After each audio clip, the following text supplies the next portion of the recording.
Bien, continuando entonces con esta terapéutica de las enfermedades espirituales, ¿no? Ya estábamos en el ámbito de la aplicación y recordarán que la ocasión pasada nosotros abordamos la cuestión de la templanza. ¿No? Dijimos que también había, en efecto, ciertas virtudes genéricas. La primera de ellas era justo la templanza, pero también hay otra que es genérica, puesto que, como recordarán, es como la base o el fundamento de todas las demás virtudes, ¿no? Son, digamos, lo que permite o sustenta una auténtica vida virtuosa y, en este caso, una verdadera recuperación en nuestra realidad humana, a partir, en efecto, de la vida espiritual, de la ascética.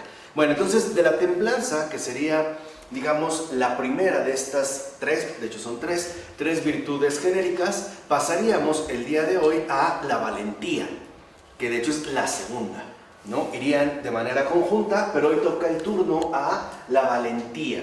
¿Qué pasa en este caso en particular con la valentía? Bueno, hemos visto ya que la potencia irascible enfermó por el pecado a partir de que el ser humano la utilizó para cumplir la voluntad del diablo y la de los demonios, es decir, para luchar por la realización de sus propios deseos, para favorecer el ejercicio de sus pasiones y sobre todo para satisfacer el amor a sí mismo, o sea, para, digamos, mantener en pie la filautía.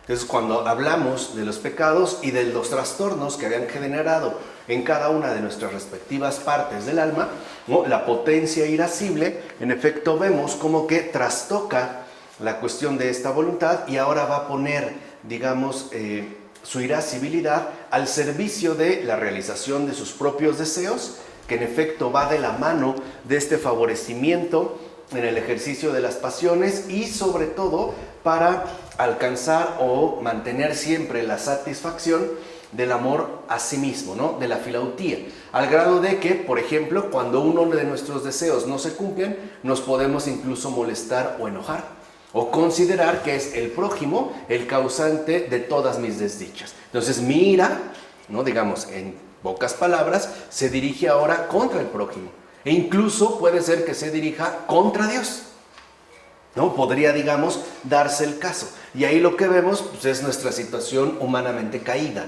¿no? No estamos hablando de un crimen, no, estamos hablando de una realidad que humanamente experimentamos y que ahorita justo pretendemos, de cierta manera, hacerla familiar, ¿no? De tal forma que pasemos de nuestro estado caído, enfermo, a un estado de salud espiritual.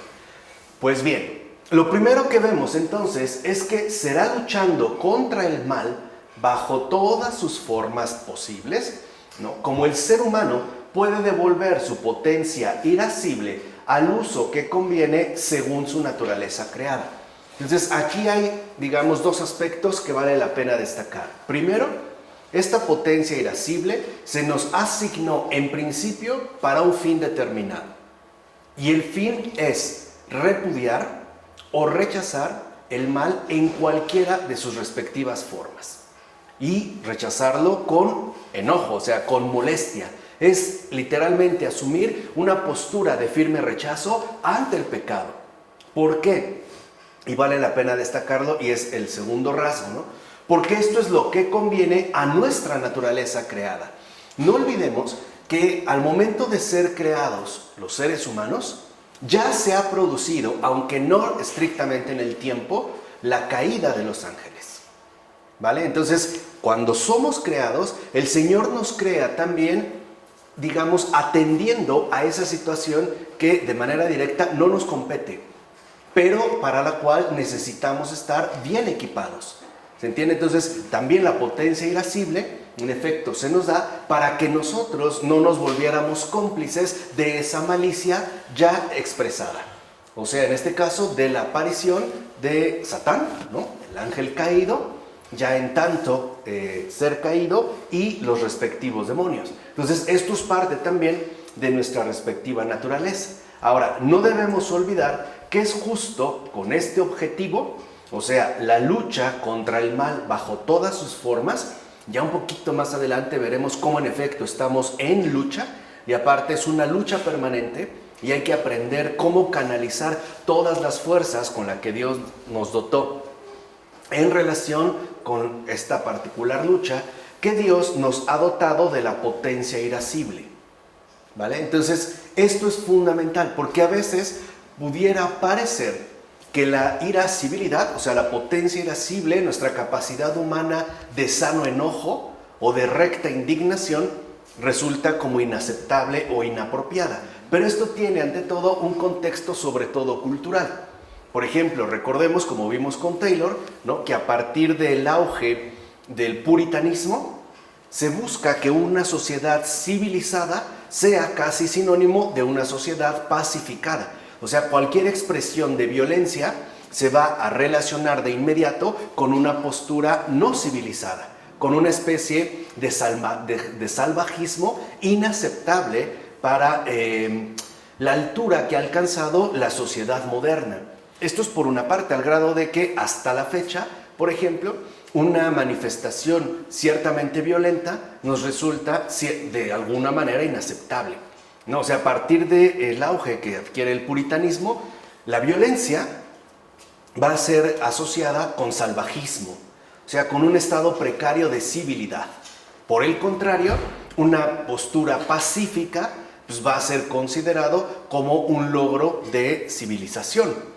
Ahora, esto es culturalmente algo que se dio, o sea, es algo que históricamente se ha presentado, pero no significa que no deje de ser algo por demás discutible, porque no podemos permanecer, por ejemplo, más o menos neutrales ante toda la serie de acontecimientos vinculados con estas formas del mal, por ejemplo, injusticias, abusos, etcétera, sin presentar un claro repudio, incluso aunque este repudio conlleve, digamos, un signo claro de ira.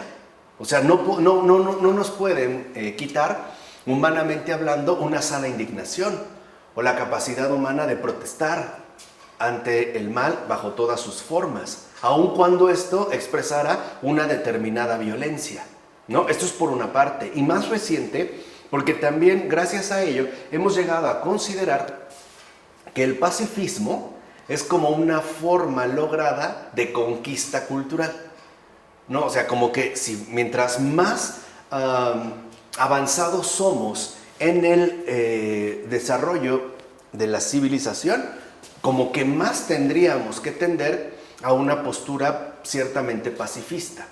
Ahora, es verdad que al menos en teoría el pacifismo puede resultar bastante aceptable, ¿no? En el hecho de que lo podríamos sustentar en el evitar o el rechazar toda forma de violencia posible. Y suena bien, ¿no? Para tratar de conservar un orden, en este caso, pues el orden social, que es lo que pretendía, ¿no?, la postura calvinista en la Europa, sobre todo del siglo XVI y en particular ya del XVII. Ok, en teoría puede ser, pero ¿qué pasa en la práctica?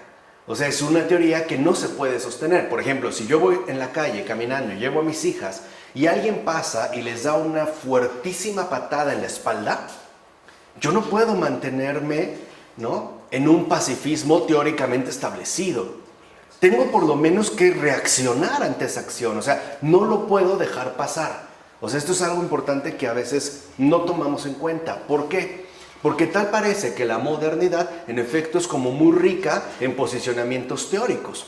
O sea, claro, tiene teorías bastante complejas y ciertamente con una riqueza muy peculiar, pero a costa de evadir la experiencia real de lo humano en cuanto tal.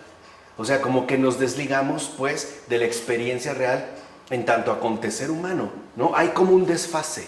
O sea, hay como un gran divorcio entre teoría y experiencia. Porque a veces lo que entendemos por experiencia parece más bien remitirse a esta experimentación más o menos controlada, ¿no? Bajo el auge o el amparo del crecimiento científico y además científico-tecnológico. Pero lo que sí quiero que comprendan, y es muy importante, es que en definitiva, de acuerdo a nuestra naturaleza creada, la potencia irascible no se puede descartar. Tiene un propósito. Y el propósito es que, en efecto, estamos llamados a establecer un repudio, un rechazo total del mal en cualquiera de sus posibles formas. Ahora, aún en el caso, fíjense, aún en el caso de que no se hubiese cometido el pecado ancestral, ¿no?, de nuestros primeros padres, Adán y Eva, aún en ese caso, la potencia irascible nos resulta necesaria. ¿Por qué? Porque ya está el demonio y su pandilla. ¿Se entiende? O sea, aún cuando no se hubiese cometido, no es porque seamos malos, es porque el mal ya hizo su acto de aparición, ¿vale? Y por eso es que en este sentido la vamos a necesitar. De hecho, de acuerdo a nuestra naturaleza creada, la potencia irascible no es otra cosa más que un arma contra el mal. Y contra el mal en cualquiera de sus formas. O sea, la potencia irascible se nos dio para combatir al demonio y a los demonios, ¿no? Al diablo y a sus demonios. Para eso se nos dio. Y es un arma que tenemos que aprender a usar contra el objetivo adecuado, que es el diablo y los demonios, que es en realidad la fuente de todo mal. No contra el prójimo o contra uno mismo, y mucho menos contra Dios. Pero este es el propósito. Ahora bien, se trata de utilizar en primer lugar la potencia irascible para luchar y combatir el pecado y las pasiones en uno mismo, incluida la misma ira-pasión que está constituida por su uso perverso. Recuerden que esto es lo que la afecta, ¿no? Si en un momento se nos dio la ira o algo necesario de acuerdo a nuestra realidad creada, pues bueno, cuando ésta incurre en un uso perverso, se transforma en pasión. Entonces, aquí hay algo fundamental, y es que en un primer momento, nuestra potencia irascible tendría que dirigirse contra una lucha y combate, ¿no?, firme en nosotros en relación al pecado y las pasiones. Hacia ahí, o sea, si yo no muestro molestia por los pecados que cometo, es porque me complazco en cometerlos, ¿se entiende? O sea, si yo no manifiesto enojo, por lo menos una mínima molestia ante mis pecados, ante mis desórdenes, o sea, al final, ¿no?, ante mis respectivas pasiones, pues entonces lo que estoy mostrando es que tengo una complacencia, aunque sea oculta, ante estas faltas. ¿Se entiende? O sea, cuando uno no se molesta ante el mal en uno, es porque uno está acomodado en ese mal. ¿Se entiende? Es también como un signo claro, ¿no? Hay personas que en efecto pueden no llegar a sentir ningún tipo de molestia ante el mal que cometen. Al contrario, puede darse el caso que debido a la pasión, o sea, al uso perverso de esta potencia irascible, se sientan incluso como satisfechos con el mal cometido. Ahí es, pudiera ser, por ejemplo, el caso de un sicario, un asesino serial, no lo sé. Pueden darse estos casos. Ya lo vemos como una perversión. Pero bueno, esta perversión ya está en estos casos límite como claramente expresada. Pero el problema no son esos casos límites. El problema es el común de nosotros, donde ese no repudio hacia el mal en las formas en las que se presentan en mí no se da. Porque es una forma mucho más escondida y sutil de permanecer oculta. Ese es el problema. O sea, ahí, como recuerden, ¿no?, está al menos la posibilidad de incurrir en un determinado mal.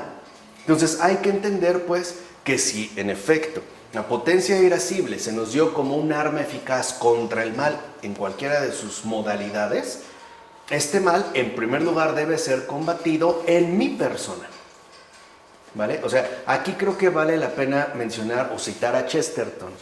En uno de sus textos, siempre luminosos, Chesterton dice que el mundo se amarga no por exceso de crítica, sino por ausencia de autocrítica.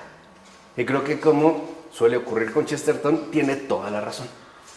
¿Vale? O sea, entendamos, uno se amarga no por exceso de crítica, sino por ausencia de autocrítica. Por ejemplo, si yo veo que una persona comete algo malo o incurre en algún mal, lo más interesante de todo no es realizar la crítica de esa conducta, sino remitirme al ejercicio sano de la autocrítica. Ok, si esa persona hizo esto, ¿seré yo capaz o no? Con toda sinceridad.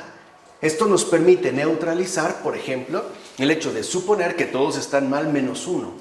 Entonces, claro, como contemporáneos somos como muy diestros ya en el ejercicio constante de la crítica, ¿no? Es, por decirlo así, una herramienta que utilizamos bastante bien y además de manera bastante frecuente. Perfecto.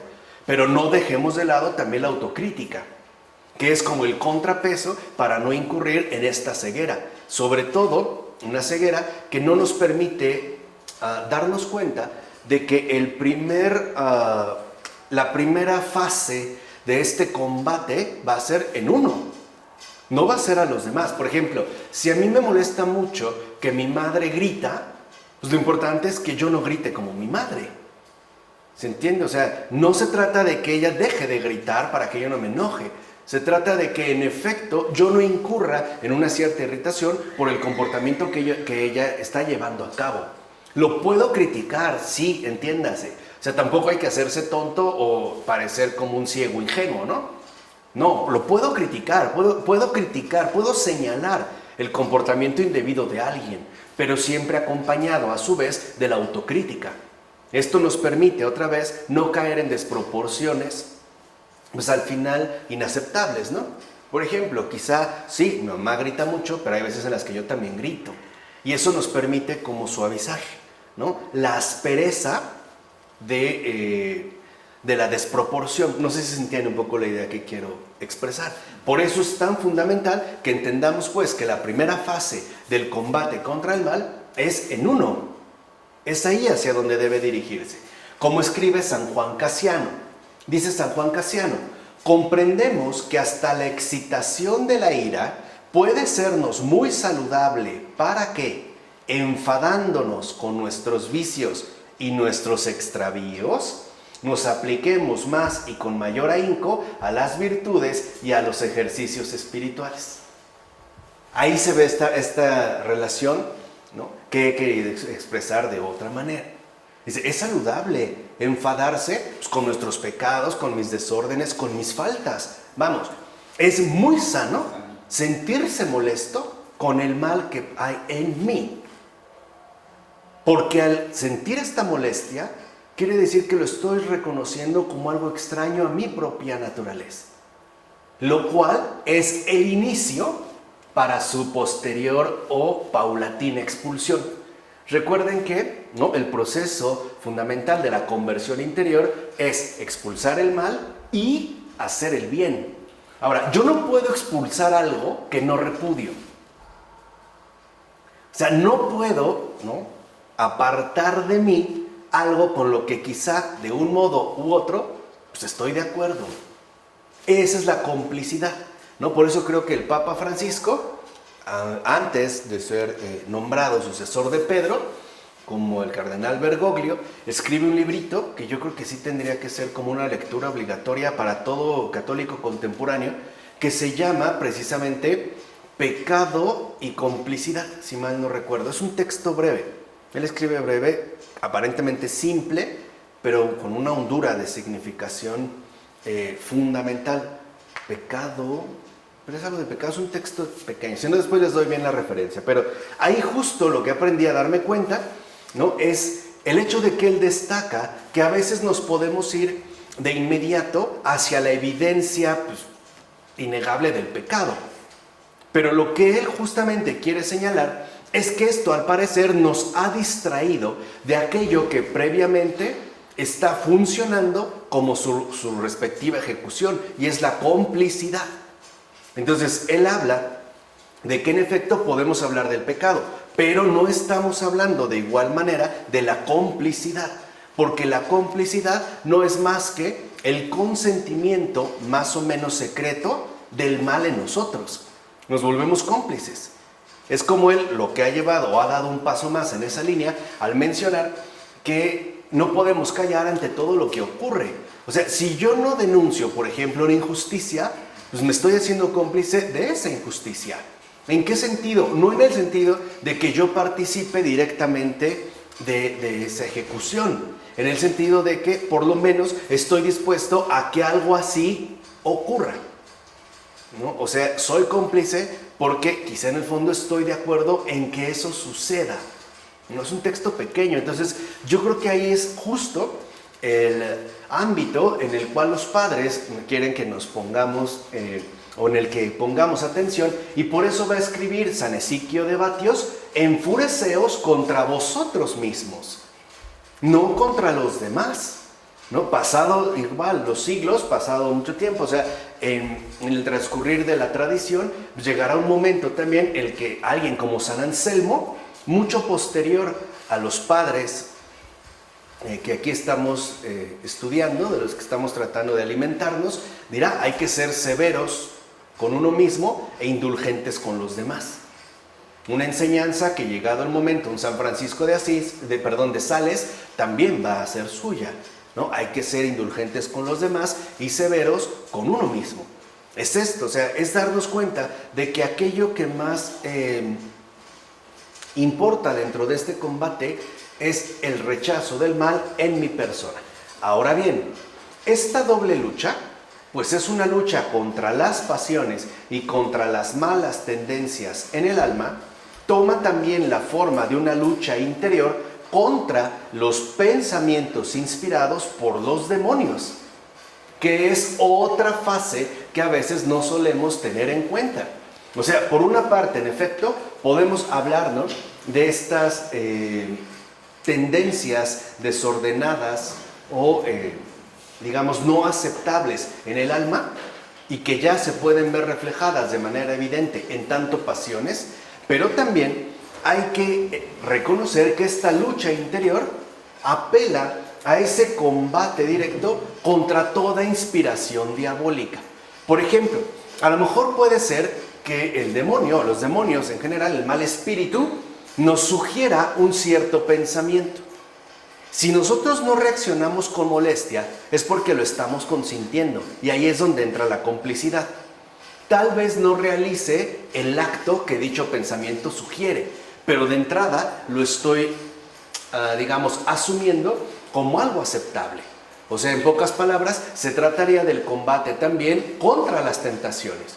Entonces, aquí aparece esta doble dimensión que asume la lucha espiritual. Por un lado, combate en carne propia contra las pasiones, pero además es un combate contra las tentaciones, que también se presentan y también existe. Ahora, esto significa que este combate, este doble combate contra las pasiones y contra las tentaciones, pues es indisociable del combate contra el diablo y todos los demás demonios que sugieren al ser humano el mal, bajo todas sus formas posibles. Y aquí es donde se puede mostrar la estrategia que emplean, ¿no? ¿Cuál es, por decirlo así, su respectiva metodología? En primer lugar, los demonios, el mal espíritu, siempre va a comenzar como una sugerencia, como algo que no es necesario hacer, pero que valdría la pena tener en cuenta. Lo vemos en la tentación, ¿no? Cuando la serpiente se acerca a Eva, lo que le presenta es una sugerencia. ¿Cómo está eso de que, no? Como pero no lo tienes que hacer, pero igual, ¿no? Tenlo en cuenta. O sea, lo primero que se presenta es una sugerencia del mal, en alguna de sus formas posibles. ¿Para qué? Para que, si esta sugerencia nosotros la llegamos a acoger, o sea, si le hacemos caso, entonces de la sugerencia viene una incitación. Primero, la tentación así funciona. Primero aparece como una sugerencia. Después ya sube de nivel y pasa a ser una incitación. Porque esta incitación lo que quiere promover es que realicemos aquello que, como que no queriendo la cosa, nos han sugerido. Y aquí, de fondo, se descubre el objetivo fundamental de toda tentación: quedar sometidos a la voluntad del mal. O sea, no hacer la voluntad de Dios, sino la voluntad diabólica, la voluntad del demonio. Voy a poner aquí un ejemplo que puede parecer muy trivial, pero que puede expresarlo muy bien. Imaginen que una persona lamentablemente tiene problemas serios de diabetes. Y de repente en una plática, ¿no? Yo así como que comento, oye, pues como que estaría bien un pastelito, ¿no? No le estoy diciendo que se lo coma, ni que lo voy a comprar. Lo que hice es presentarle una sugerencia, como que no quiere la cosa, ¿no? Un pastelito. Y de ahí a lo mejor yo paso al segundo nivel. Pues, ¿cómo ves? Si quieres yo lo compro. Ya, o sea, ya se dan cuenta, esa ya es una incitación. O sea, estoy facilitando todas las cosas. De tal manera que lo que estoy buscando es que se realice aquello que propongo. Ahora, si esta persona, a pesar de tener diabetes, se come una rebanada, ¿no? Y puede ser que no le cause daño, o sí, lo fundamental es que en todo caso terminó haciendo lo que yo pretendía, mi voluntad, que además está sugerida por una voluntad ajena. ¿Se entiende? O sea, ese es el objetivo de toda tentación, que quedemos sometidos a la voluntad del diablo. Eso es el pecado. Eso es justo el pecado, es quedar sometido a la voluntad del diablo, por medio de la tentación, que como dijimos, tiene a su vez como una triple manera de llevarse a cabo. Comienza como una sugerencia, después ya aún pasa a ser una incitación, hasta que conduzca a una realización. Y ese es, digamos, como el esquema básico de la tentación: sugerencia, incitación, realización. Ahora, por eso escribirá San Ezequiel de Batos que debemos emplear de modo justo, o sea, según la naturaleza, la parte irascible contra Satán. Porque sí estamos en una lucha. O sea, no podemos suponer que hay que darle como chance. Por ejemplo, ¿no? Cuando Jesús ya le expresa de manera tajante en las tentaciones en el desierto: apártate de mí, Satán, lo está diciendo con ira. Es decir, este apártate no significa un, ay no, hazte para allá, ¿no? Ya, porque si no voy a caer, no. Significa ahí que hay una molestia ante todas las incitaciones que le ha presentado. O sea, literalmente la parte irascible contra Satán lo que manifiesta es que no queremos tener ningún tipo de trato, por mínimo que sea, con él. Ahora entendemos cuál es quizá ese trasfondo por demás significativo de que con el demonio no se dialoga, porque caemos. O sea, no se dialoga porque entonces estamos dispuestos como a establecer hasta cierto punto una negociación, o más aún, como ahorita yo les he mencionado, una especie de complicidad. Entonces, si se nos dio la parte irascible es porque Satán, nos guste o no, ya hizo de las suyas. Acuérdense, antes de ser creados, Él ya está. Entonces se nos da para que en efecto, según la naturaleza, o sea, de modo justo, empleemos esta ira contra Satán, contra los demonios. Entonces, la naturaleza propia de la parte irascible es combatir contra los demonios. Para eso se usa, para expresar una plena molestia contra el mal, pero nunca contra Dios, ni contra el prójimo, ni contra uno mismo. Que ahí es donde vemos el uso perverso que hacemos de esta parte irascible. Generalmente mi ira va contra Dios. Hay gente que se siente muy molesta con Dios. No sé, a una persona le matan a un hijo y el enojo es contra Dios, porque es cruel, bla, bla. O contra el prójimo, ¿no? Por ejemplo, el asesino. O contra mí, por no haberlo cuidado lo suficiente, por no haberlo como que acompañado, por no haber hecho esto. Pero sí lo ven, y eso es lo que también quise expresar de cierta manera en el curso que dimos de filosofía católica, ¿no? Parece que la guerra es entre nosotros. Satán no aparece. Siempre muchos podemos culpar a Dios, a los demás o a uno mismo, pero Satán no aparece. Claro, o sea, como que se desdibuja, ¿no? Justamente en eso es experto, en el arte de la ocultación. No aprende a ocultarse para que no usemos, según la naturaleza, la parte irascible que Dios mismo nos ha concedido. Ahora, de ahí que San Gregorio de Nisa escriba que en cuanto a la ira y a la irascibilidad, entiéndase, la ira, el odio, es preciso que utilicen su fuerza natural contra el ladrón, contra el enemigo que se desliza dentro para echar a perder el tesoro divino. Entonces, sí estamos llamados a odiar el mal. Y este odio hacia el mal, el odio al pecado, se va a ver reflejada a partir de esta sana ira, ¿no? Que es justo lo que los padres ya reconocen en términos de irascibilidad. Ahora, pero habría que dejar muy en claro lo siguiente, cuidado. Si el ser humano lucha así contra la voluntad de los demonios, no es para salir victorioso ante ellos, no es para volverse el vencedemonios, ¿no? O el doblegador de las potencias malignas. No, no es para jugarle al héroe, es para que se pueda cumplir en él la voluntad de Dios. O dicho en otros términos, ¿no? Esta lucha es lucha contra las pasiones para dejar sitio a las virtudes, para eso. No es para encumbrarme, ¿no? Como una especie de exorcista invencible, o el doblegador, el azote, ¿no? De la peste infernal. No, porque ese también es otro engaño. No, o sea, en realidad, si nosotros nos oponemos a toda sugerencia, o sea, a toda tentación, a toda sugerencia diabólica, es para que se pueda cumplir en nosotros la voluntad de Dios. O sea, es no querer el mal porque quiero el bien. No quiero nada que ver con el demonio porque quiero adherirme por completo a Dios. Eso es parte también de nuestra lucha. O sea, y en términos concretos, experienciales, podemos darnos cuenta que, bueno, a veces pareciera que se presentan en nuestra propia realidad humana victorias y derrotas por ambas partes, ¿no? A veces pareciera como que venció el mal, a veces como que venció el bien, y ahí tratamos, ¿no? de mantenernos de cierta manera constantes. Entonces, lo que debemos entender, y esto es lo fundamental, es que la lucha que hasta ahorita hemos descrito, ¿no? De la potencia irascible contra las múltiples formas del mal, aparece como una lucha en pro del bien. No es una lucha que tenga como meta vencer al mal, eso no.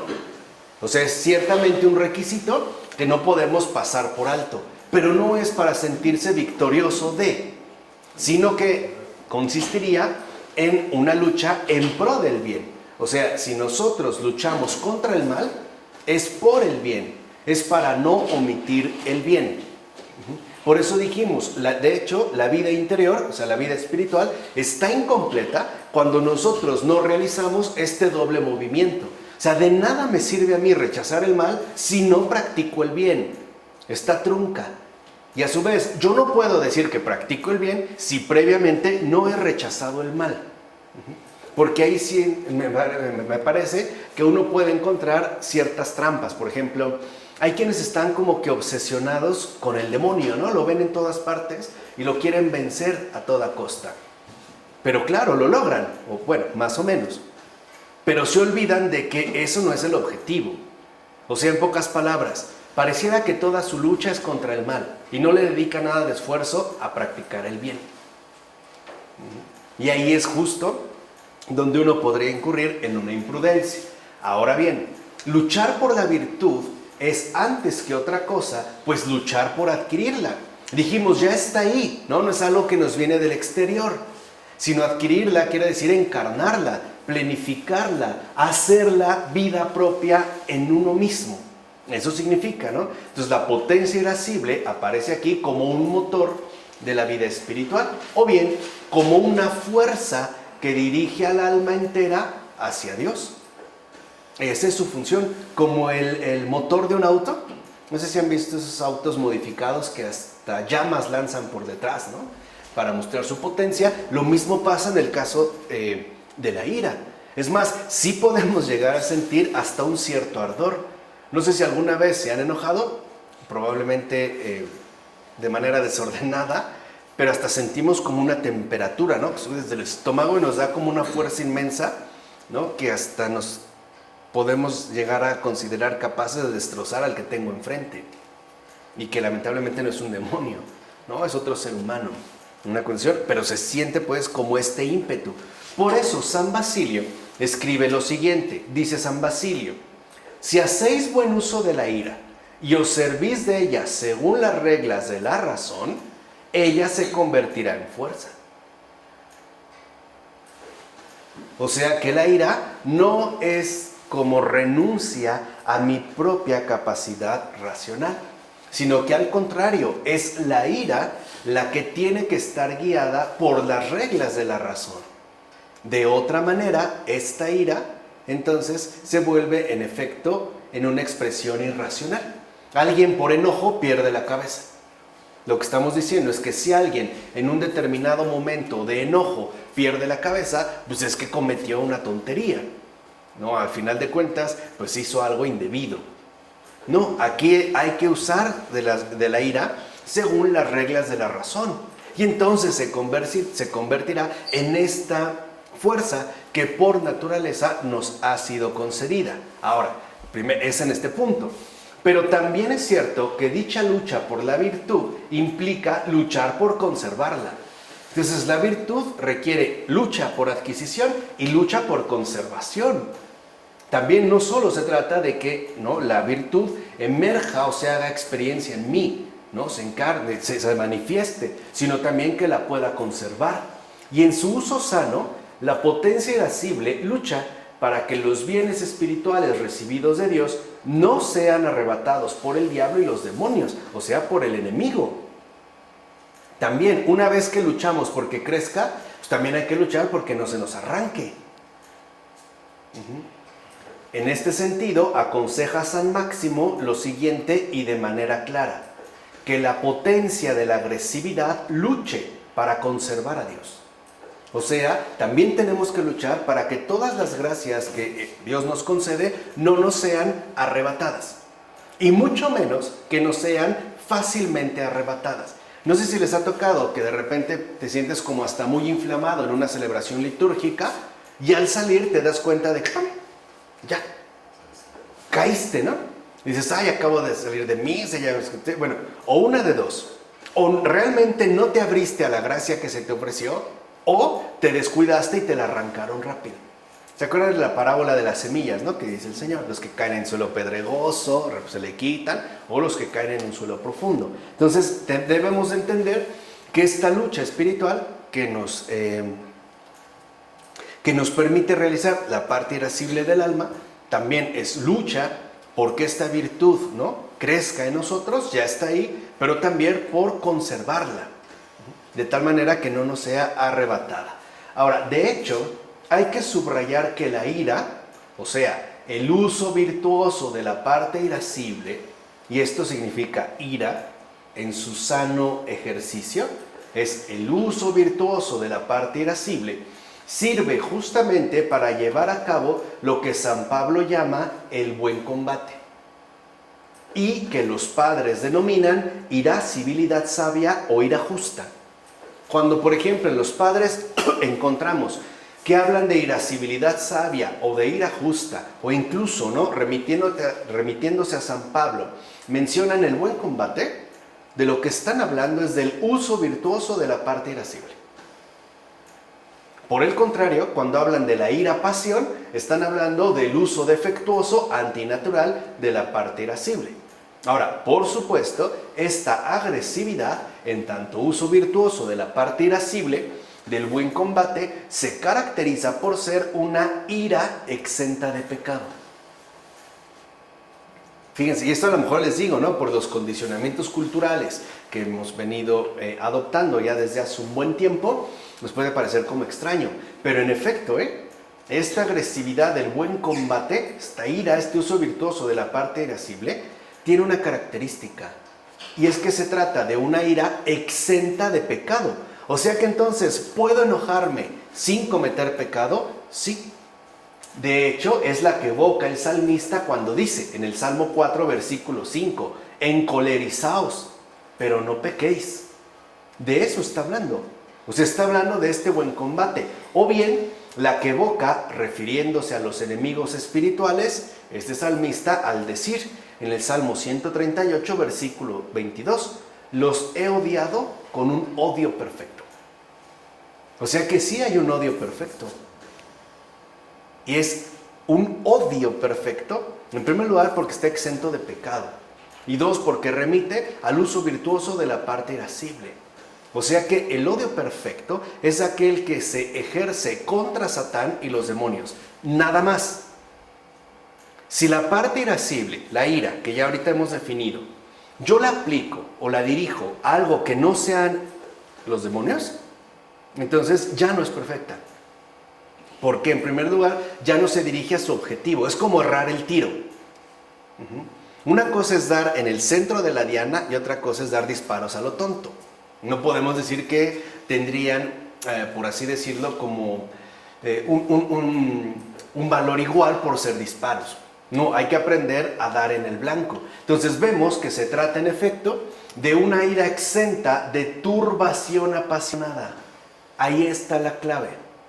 Y por ello mismo, enteramente compatible con la impasibilidad, que es la meta de la praxis. Por ejemplo, cuando Jesús expulsa a los mercaderes, ¿no?, del atrio del templo, ¿se percibe en él una especie de turbación apasionada? ¿O se imaginan a Jesús siendo agarrado por los brazos por Pedro y Juan? No, ya cálmate, relájate, ¿no? Ya entendieron, ¿no? Es más, ni siquiera creo que después de ocurrido eso, ¿vieron? ¿Vieron estos locos lo que estaban haciendo? ¿Se dieron cuenta? No, esa es, digamos, la ausencia de turbación apasionada. Ahora, yo puedo reaccionar, dijimos, ¿no?, ante una injusticia. De hecho, estoy llamado a hacerlo, y en particular contra el mal. Pero si yo sigo turbado por ese acontecimiento, entonces no estoy hablando de ira. Estoy hablando de una pasión desordenada. Estoy hablando, pues, de enojo propio. No sé. Supón que alguien, mientras ibas rumbo a tu casa, te dio un cerrón en el auto. O se te metió de manera muy agresiva y tú le tocaste y te enojaste y lo quisiste alcanzar, bla, bla, bla. Ok. No lo alcanzaste o se dijeron de palabras, al final se fueron, ok. Y al otro día todavía te acuerdas y te enojas. Entonces no estamos hablando de auténtica ira. Estamos hablando de que estás enloquecido. Eso lo que refleja es tu loquera. Y hay personas que lo vuelven a contar una semana, un mes después. Uy, ¿te acuerdas? No, hombre, qué bruto. Y se alteran, ¿eh? Bueno, ahí quiere decir que no hay impasibilidad. O sea, no hay crecimiento espiritual. Y justo porque no hay crecimiento espiritual, lo que va a ocurrir es que nosotros nos vamos a dirigir, en todo caso, hacia una turbación apasionada. Y no al vivir exentos de esta turbación. Ahora, es justo este uso virtuoso de la ira que puede quedar equiparada con la virtud de la valentía. Eso es la valentía. El no quedar turbado por la pasión ira. Ahí es donde podemos entender de qué manera, en efecto, en nosotros se ha alcanzado o no un verdadero crecimiento espiritual. Ahora, como apunta San Juan Crisóstomo, la ira ha sido puesta en nosotros no para que pequemos, es decir, no para que se convierta en nosotros en una pasión. Recuerden que la ira en principio es una virtud, no una pasión, en una debilidad, sino para que sea un remedio eficaz contra las pasiones y las tentaciones. O sea, contra la lucha interior que tengo que realizar en mí y contra las tentaciones que indudablemente se van a dirigir hacia mí. ¿No? Hay un rechazo en mí y en aquello que me está acechando, en aquello que, si lo quieren ver también de esta manera, me está acosando. Entonces, el problema es cuando la ira deja de ser una virtud y entonces se convierte en una pasión. Porque recuerden que la pasión al final es siempre lo que nos conduce al pecado. Entonces no se nos dio la ira para pecar, se nos dio la ira como virtud, o sea, como un remedio eficaz contra las pasiones y las tentaciones. Así pues, la potencia irascible bien usada aparece en el camino de la curación espiritual como el principal auxiliar de la razón que se ha vuelto prudente. La razón iluminada por el Espíritu Santo puede indicar sin fallo el camino del bien y los combates que hay que pelear para progresar en él. O sea, esta es una iluminación. Nos ayuda a entender, ok, cuál es el camino del bien y cuáles serían los combates que tengo que realizar para poder progresar en él. No lo vamos a hacer desde un posicionamiento de meros espectadores. Uno tiene que enrolarse. Uno, de hecho, en el momento en el que se toma en serio a Cristo en la vida, uno de inmediato también está ya en un combate. Porque decirle sí a Cristo es decirle no al demonio. Y ahí ya hay una guerra. Y es una guerra que va a durar toda nuestra vida. ¿Vale? Entonces, el Espíritu y el Espíritu Santo nos va a indicar en base a la potencia irascible en su uso, es decir, en tanto virtud como curación espiritual, cuál sería, pues, ¿no?, el camino que habría que seguir mediante la prudencia. Entonces nos va a indicar, a ver, este es el panorama, para hacer este bien hay que hacer estas luchas. Pero, a pesar de que nos lo indique, no obliga, acuérdense que el Señor es muy respetuoso con nuestra humana libertad, no obliga ni va a imponer a nadie, ni que siga este camino, ni que entable esta pelea. O sea, Dios concede, pero no obliga. Esto es importante porque a veces decimos, es que le pido a Dios que cambie, pero es que en realidad no quieres cambiar. O sea, Él no te va a obligar, no lo va a hacer de una manera forzada. Tiene que ser mediante un ejercicio netamente libre. O sea, mediante una verdadera convicción. O si lo quieren ver así, en base a lo que hemos comentado, debe ser según la virtud, no según una mera obligación. Ahora, justamente para que se lleve a cabo lo que el Espíritu no impone, pero sí indica, es decir, para llevar a cabo la tarea del bien, es que se nos dio la fuerza de la potencia irascible, porque no somos maquinitas. Es como decir, a nosotros se nos dieron las piernas no para patear al primero que se nos ponga enfrente, sino que se nos dieron las piernas para poder acudir, ¿no?, para que acudamos de manera expedita a atender las necesidades del prójimo, ¿no?, de nuestros hermanos. Entonces, justo para que no sea una imposición, una obligación forzada, se nos dan los recursos necesarios para llevarlo a cabo. Veamos, dirá San Basilio: como un soldado dócil a las órdenes de su capitán, está siempre dispuesto a ir a socorrer a quienes lo necesitan, así también la ira puede ayudar a la razón a combatir el pecado. La indignación sirve al alma de resorte, le inspira fuerza, valor y constancia para conducir la empresa hasta el final. Además, da vigor y firmeza a un espíritu que se deja ablandar por el placer. O sea, la molestia contra el pecado nos ayuda a ya no dejarnos ablandar tan fácilmente por el placer. Ahora, nunca sentiremos el horror que debemos tener al pecado si no somos animados por la indignación y la ira. O sea, si todavía queda, así se trate de un mínimo de complacencia, no vamos a rechazar el pecado. Así sea oculta o mínima, no lo vamos a rechazar. De modo que, dice San Basilio, cuando está sometida a la razón, debemos amarla tanto como hemos de odiarla cuando es irracional, es decir, apasionada. Dicho brevemente, la ira virtud nos es enteramente necesaria y benéfica. La ira pasión no la necesitamos, pero para nada. Más bien, habría que incluso oponerse hacia ese uso antinatural. Ahora, por su parte, San Juan Crisóstomo dirá que la ira es un instrumento útil para despertar nuestra alma de sus excesos de somnolencia, dándole vigor. Sí somos a veces extremadamente complacientes ante las manifestaciones del mal. Lo dejamos como pasar, hombre, no es grave, ¿no? Lo dejas pasar, como que entra una determinada somnolencia. En cambio, como dice San Juan Crisóstomo, cuando emerge la ira en tanto virtud, lo que permite es que nos despertemos nuevamente y además vigorizados para no dar cabida al mal en ninguna de sus formas. Ahora, ¿verdad? Contra la sedia. Por ejemplo, ¿no? Contra la sedia, pues ahí uno reacciona como, oye, ¿qué te pasa, no? ¿O qué te ocurre? Cosa por demás evidente y hasta palpable en el mundo contemporáneo. Hoy vemos que las almas están somnolientas, carecen de vigor. Es decir, hoy me parece que el hombre contemporáneo se muestra ya casi incapaz de oponerse al mal. Ya, o sea, como que ya no puede mantener una postura firme en contra del mal en sus múltiples expresiones.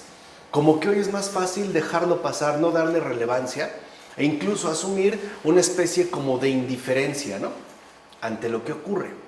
O sea, esto me parece que es muy evidente en el caso del mundo contemporáneo, esta somnolencia generalizada, ¿no?, donde ya no hay un adecuado acto de oposición. Entonces, aquí en este caso, como lo menciona San Juan Crisóstomo, la ira en efecto es capaz de darnos vigor, ¿no?, la molestia. Ahora, así pues, debemos reconocer que no hay camino espiritual sin combate. Esto es bien importante. De hecho, si no invierte toda su fuerza en esta lucha, en este combate que estamos llamados a realizar, el hombre no puede avanzar en el bien. Se queda estancado. Es decir, se queda todavía, ¿no?, de manera complacida en el mal que le acosa. Además, en el mal que él mismo realiza. Si no se asume en serio este combate, no avanzamos en el bien. Y digamos, la evidencia propia está en que no vemos los frutos. Ahora, y sin valentía, el ser humano no puede ni enfrentarse a los ataques permanentes que le dirigen constantemente los múltiples enemigos de su salvación, o sea, los demonios, ni afrontar las muchas trampas que estos le tienden sin cesar. O sea, sin valentía no podemos, pues, superar la lucha. Estos múltiples enemigos de la salvación nos van a estar dirigiendo de forma constante. Además, no podremos atravesar las trampas que ellos nos van a tender sin cesar. Ahora, y si es la prudencia, como veremos a continuación, la que debe iluminar el camino, es esta, digamos, como la luz que nos va a poder iluminar el camino, pues va a ser la irascibilidad lo que en gran medida nos permite avanzar. Por dar una imagen un tanto tosca, la prudencia son unos ojos bien abiertos, la irascibilidad son unas piernas bien dispuestas. Los ojos no caminan, pero sí nos indican por dónde hay que ir.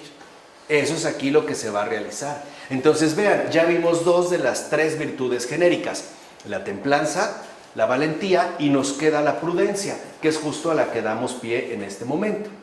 Ahora, ¿qué pasa en el caso de la prudencia? Bueno, ¿quedó claro la valentía? Veamos qué pasa con la prudencia. Como hemos visto, es el pecado el que ha hecho enfermar y decaer todas las facultades humanas de conocimiento. Por ende, recuperar el buen uso de dichas facultades es justo aquello que se necesita llevar a cabo en primer lugar, ¿no? Esa es la terapia espiritual, la recuperación del buen uso de todas nuestras facultades. Ahora, esto se va a manifestar en la virtud de la prudencia. Recordemos que, como consecuencia del pecado, el ser humano, primero, ha adquirido un conocimiento confuso del bien y del mal. Ya no nos queda tan claro. Es más, a causa del pecado, hay cosas que podemos considerar buenas cuando en realidad resultan ser malas. Y al revés, podemos considerar que algo es malo y quizá puede ser que más bien entrañe un cierto bien. Esto es lo primero. Y lo segundo, el ser humano ha tomado como criterios operativos el placer y el dolor en lugar de la voluntad de Dios. De hecho, si algo nos resulta en efecto placentero, de inmediato consideramos que se trata de un bien.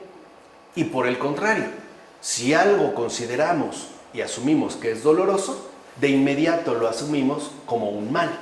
Ahora, por eso se ha alejado de la prudencia, que en griego es phronesis, y se ha vuelto más bien insensato, que es de hecho la palabra que se emplean en las Sagradas Escrituras, la palabra de insensato.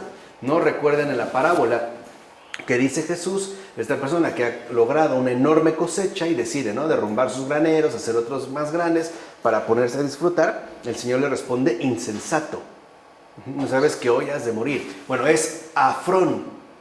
La frónesis es la prudencia. Entonces el insensato es el afrón, o sea, el que carece de esta prudencia.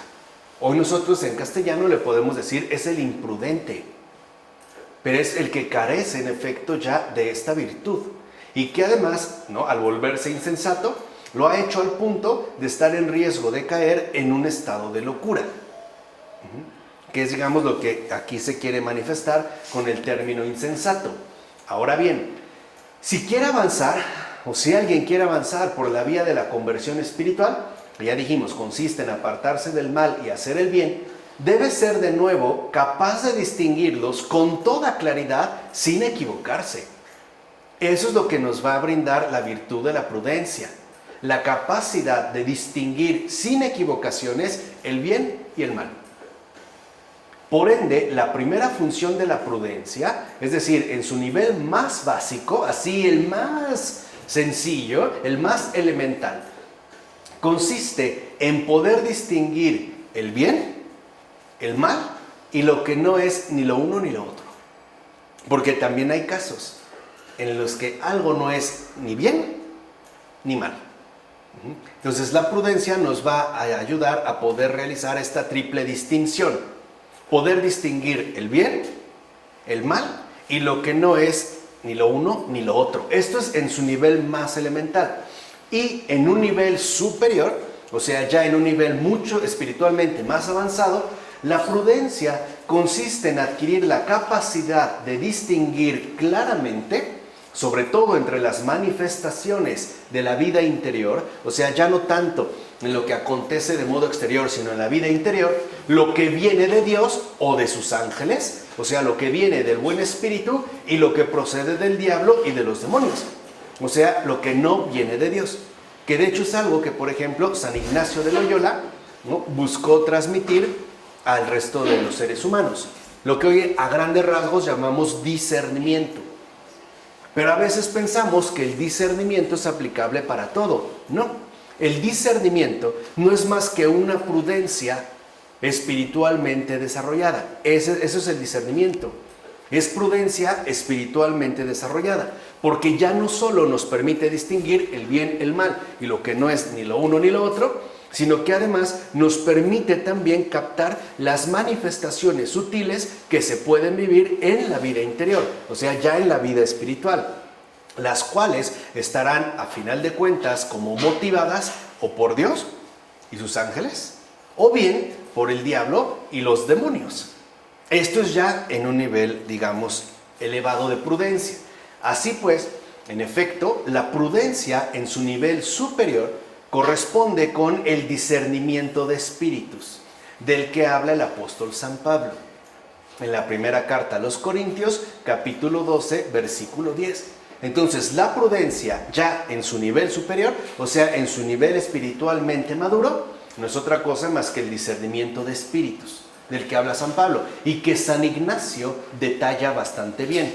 Y de hecho, no a la manera de una teoría, sino de una práctica habitual para cualquier creyente, ¿no? Ahora, y más en general todavía, o sea, vean como los niveles que tiene la prudencia, más en general todavía, el papel de la prudencia consiste en discernir en cualquier circunstancia y situación la voluntad de Dios. Eso es lo que se busca a través de la prudencia. Porque entonces la prudencia ya no solo va a discernir las manifestaciones de la vida interior, sino que será capaz también de discernir la voluntad de Dios en todo. Ese es un hombre prudente. ¿Se entiende? O sea, el hombre prudente es aquel que ya es capaz de discernir la voluntad de Dios en todo. Podemos decir entonces que en todos los modos de esta primera función, la prudencia es equiparable a la virtud del discernimiento, que en latín es discretio, y así la van a designar a menudo los padres, como discretio, o sea, como discernimiento, y como ellos escriben en griego, que estamos viendo a los ortodoxos, como phronesis. Pero es esta discretio, es este discernimiento. De hecho, a esta virtud, como nos recuerda San Juan Casiano, Cristo mismo la llama el ojo y la lámpara del cuerpo. Veamos qué dice el propio Cristo en Mateo 6, versículos 22-23. Dice Jesús: el ojo es la lámpara del cuerpo.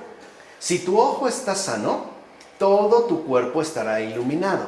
Pero si tu ojo está enfermo, todo tu cuerpo estará a oscuras. Por su parte, San Juan Clímaco enseñará que el discernimiento es una lámpara en las tinieblas, que nos va a ayudar, como dijimos, ¿no?, de manera bastante amplia a poder discernir la voluntad de Dios en todo. Y añade, si queremos definir en general el discernimiento, podemos decir que es una luz interior que nos hace conocer con certeza la voluntad de Dios en todo tiempo, en todo lugar y en toda acción. Cuando, por ejemplo, no estamos seguros si será o no será voluntad de Dios, es porque no hemos trabajado adecuadamente la prudencia.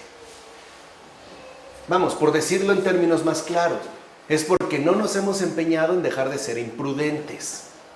Y por eso estamos todavía enredados en dudas, confusiones, etcétera, etcétera. ¿Se entiende? Ahora, la prudencia es, por tanto, la guía, es esta guía que permite a quien avanza por el camino espiritual tanto no extraviarse, ¿no?, que nos permite el no extraviarnos, como evitar las posibles caídas, que en efecto son bastante abundantes en el camino espiritual. Hay múltiples también caídas en este avance, pero no es tan grave como el extravío, porque la caída me puedo levantar y retomar, pero el estar extraviado es mucho más difícil en el camino espiritual, volver de nuevo al camino, ¿no? Es lo que menciona Proverbios, capítulo 11, versículo 14, cuando afirma: cuando falta la prudencia, el pueblo cae. Y eso lo vemos en los gobernantes actuales. Todos, sin excepción, son imprudentes. Todos. ¿Qué nos esperan? Extravíos graves y caídas tremendas, que de hecho ya hemos experimentado bastantes de las dos. Esto es lo que sucede. Ahora, por consiguiente, la prudencia es la protectora de las virtudes. ¿Quién es su generadora? La templanza. ¿Quién es su protectora? La prudencia. Y al mismo tiempo es la que pone al ser humano a resguardo de los embates del mal. Si no tenemos la virtud de la prudencia, no podemos realizar adecuadamente el camino espiritual. O andaremos siempre extraviados, o andaremos de caída en recaída, pero sin lograr ningún avance, aunque parezca mínimo, no, aunque sea mínimo. Escribe por eso San Basilio: el que la sigue, la prudencia, no se aparta nunca de las obras de la virtud y jamás se ve atravesado por la flecha funesta del vicio. Ojo, nunca se ve atravesado, lo cual no significa que no le mandan un montón de flechas. De hecho, está bombardeado constantemente de esas flechas, pero ya no atravesado, A lo mejor le dio un rozón, pero ya no lo atraviesa. Entonces, la prudencia, discreción, permite al ser humano avanzar rectamente el camino espiritual. Es lo que se requiere. Ahora bien, la prudencia también posee una segunda función. Ya vimos la primera, la discreción, pero también posee una segunda función, y es la de dirigir las operaciones interiores contra las potencias adversas, protegiendo las virtudes, haciendo frente a los vicios y regulando todo aquello que es neutro según las circunstancias, como lo menciona Evagrio Póntico. Ahora, sobre todo en su segunda función, es la prudencia la que nos permite oponernos firmemente a la furia de los demonios. Acuérdense que en este combate en el que estamos inmersos todos, conscientemente o no, los demonios siempre son furias desatadas, contienen furia.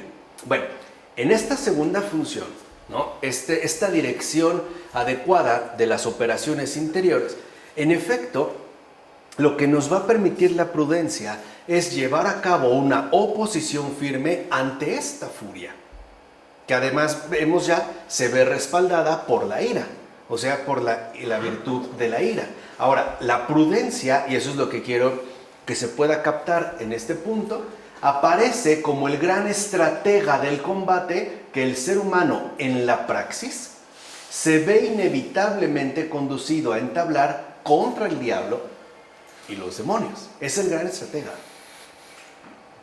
Es el que nos puede dar orientaciones esenciales para llevar a cabo el progreso espiritual.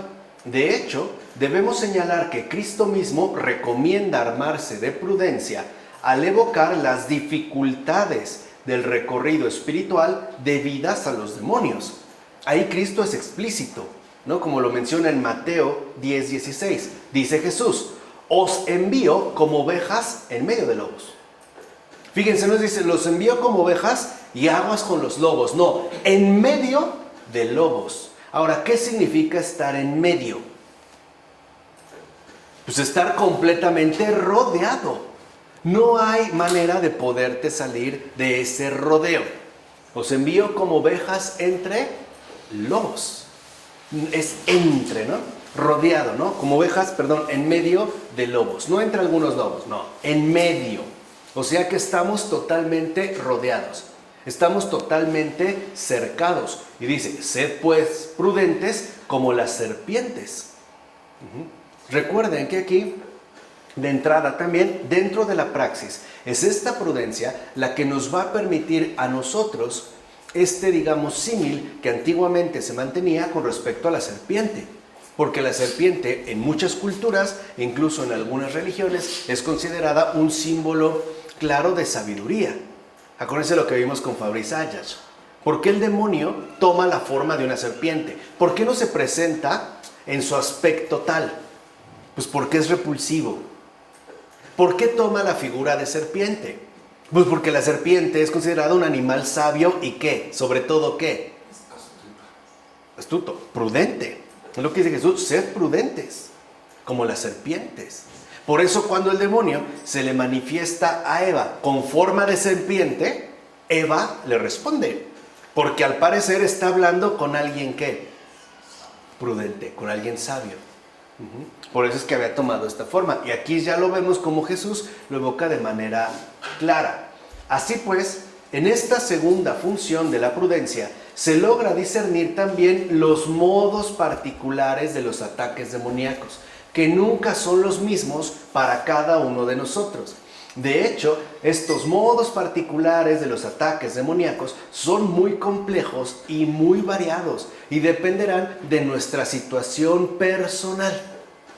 De eso va a depender. De hecho, los ataques demoníacos están hechos a la medida de cada uno.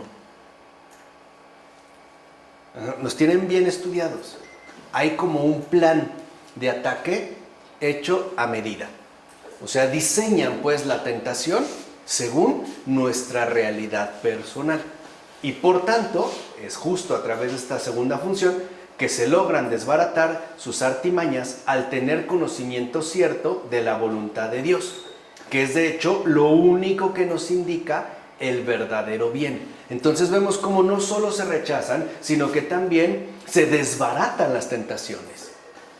La prudencia nos lleva a entender cómo está procediendo el demonio en mí o en alguien más.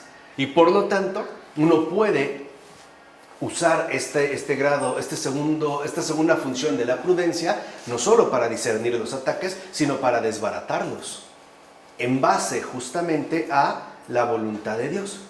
Ahora, por eso la prudencia tiene la función de gobernar las diferentes potencias del alma. ¿Para qué? Para que, como dijimos, pueda guiarse por el camino recto. Ahora, por eso San Ezequiel aconseja lo siguiente.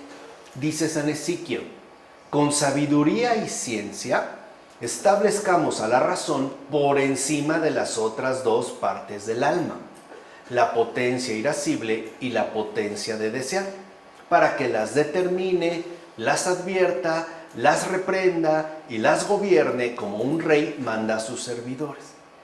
O sea que aquí, digamos, la prioridad de ejecución, la prioridad operativa, se le da a la razón, a la parte racional, porque es la que en efecto posee esta capacidad de visión y por lo tanto también de dirección.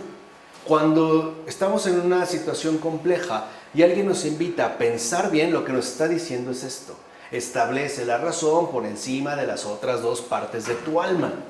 Lo que pasa es que muy simplificadamente decimos, ¿no? A ver, piénsalo bien. Lo que estamos diciendo es: no te dejes gobernar por otra, ni por tu parte irascible ni por tu parte desiderativa, sino por tu parte racional. Ahora, dicho gobierno solo puede hacerse en base a la recta distinción del bien y del mal. Entonces es la prudencia la que en efecto establece el adecuado gobierno de la facultad racional en el ser humano.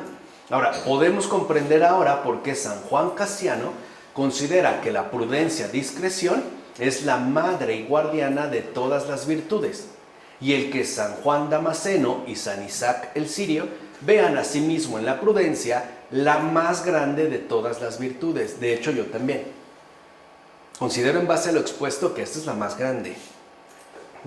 No quiere decir que las demás no importan, pero sí me parece que tiene una grandeza inmensa. La prudencia, discreción es pues la guía que nos conduce a la meta espiritual a través de un recorrido lleno de dificultades. Esa es la vida espiritual. Esa es de hecho la vida del cristiano. No es la vida del cristiano un recorrido complicado, lleno de dificultades, pero al mismo tiempo siempre asistido por la gracia del que lo envió. ¿Qué sucedió con los apóstoles? ¿Qué sucedió con Cristo? No, su vida es un recorrido lleno de dificultades, pero al mismo tiempo asistido siempre por el Padre, ¿o no?